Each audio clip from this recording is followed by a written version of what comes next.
Hello again and welcome back to the channel. I'm back here once again at the front of Fred, the red Clio. Today I'm going to be talking to you a little bit, not about Fred himself, but what you can do to sort of prepare yourself buying a second-hand car. I have not done it right with Fred, I'm going to admit that, but I'm going to teach you here what I've learned to do before you even attempt buying a second-hand car. So stay tuned because this one's actually very interesting. So first of all, you're going to need somewhere to do it. Now this is the exterior of my garage. A garage could be good if you've got a driveway, that would be good, or even if you've got just a spare plot of land like I've got here, that would be good. Anything that you can put it on, apologies for the mess at the back, all that will be gone eventually. So you're going to need somewhere decent to do it, otherwise you're going to get sick of it pretty quickly. Like, I have got a garage, although it wasn't prepared like this is now, like where it's all neat. When I bought the car, I actually bought the car way too soon, and this garage was actually being rented out to somebody else, and the state that it was in was unbelievable. There was a huge hole in the roof just at the back there, but I've repaired that myself, and it was filled with junk. I'm not joking, from the back wall to the front door when you opened it, and it took me about 3 weeks to probably clear it. That's on and off with work and what have you. But you need to have it prepared. Unlike me, it was possibly the worst mistake I could have made buying this. Always having the facility that you're going to work in prepared is such a I'm not sure what just happened there. I think my camera battery just died, or my SD card got full, but I've put a new one in both and that will continue. So as I was saying, it's so much like added time onto what you actually need to be spending like with the car. Like it takes so much time off you having to prepare all this. Like I had to patch the roof up, get rid of all the crap in here, go to the tip and dispose of all the stuff that was in here that wasn't wanted by the previous tenant, obviously. And it took a hell of a long time, as I said, 3 weeks, like on and off with work and what have you. And then I didn't actually finish it. I got it literally just so the car could fit in. Now here, roughly where this marker was, the nose was touching the door, and it was pushed back into like a sort of wall of junk that was floor to ceiling here and probably about up to here, and I fully reversed it just so it was in.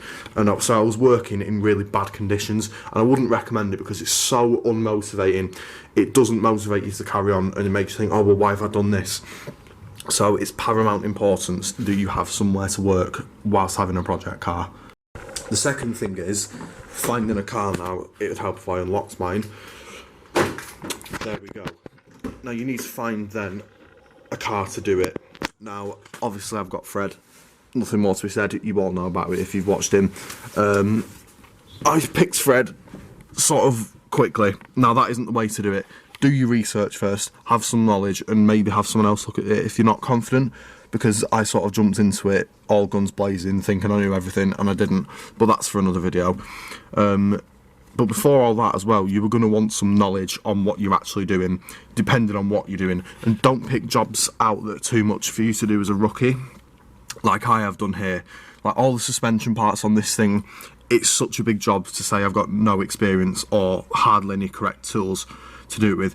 Have some knowledge, have someone teach you, even get an apprenticeship or a job as a mechanic, like a basic mechanic, do a weekend job, go to college, read a book, do an online exam, anything. Experience is key in this, as I found out, and I am going to do all the things that I've just said, because I do need a lot of experience with this. Another thing that I did mention here is tools. You're going to want the right tools for the job, because for example, when you're taking a wheel off and you come to tackle the suspension and you're coming at it with like a 3/8 drive ratchet and a couple of sockets, you're not going to get anywhere, and you're just going to get frustrated so quickly with it.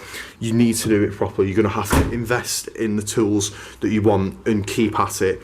Like, I didn't have any of the tools when I attempted the front suspension on this, and I got frustrated extremely quickly with it. So the overall message for this video is basically, do not jump into things too quickly when you're not prepared for them. Like I said, tools. You've got to have the tools, or else you might as well just attempt it with your bare hands. There's no point. You've got to have a bit of knowledge, or at least research what you did, which again, that's not something that I did. And the car, that's the most important thing. Don't buy a rust bucket like I did.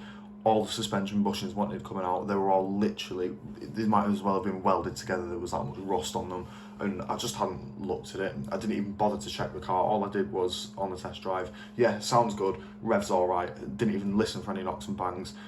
and just bought it and drove it home, which was the worst thing I probably could have done.